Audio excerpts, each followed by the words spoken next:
আমার কথাগুলো থাকে যে আশিকের রাসূল ভাইরা মাওলা আলী কাররামাল্লাহু তাআলা ওয়াজহাহুল কারীম তিনি কে?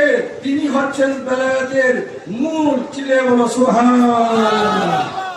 এইখানে বাংলার জমিনে যত আওলাদে রাসূল আছে, তাম পৃথিবীতে যত আওলাদে রাসূল আছে, প্রত্যেকেই মাওলা আলী কাররামাল্লাহু তাআলা ওয়াজহাহুল কারীম ওনার অবস্থ সন্তান। চিলে বলো সুবহানাল্লাহ। সুতরাং মাওলা আলী পাকের ভালোবাসা আপনাদের অন্তরে থাকতে হবে।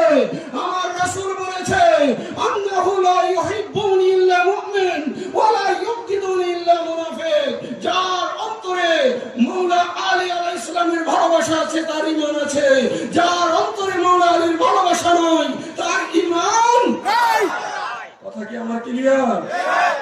নবী পাকের প্রতি প্রেম ভালোবাসা আমাদের থাকতে হবে। নবীর খানদানের প্রতি ভালোবাসা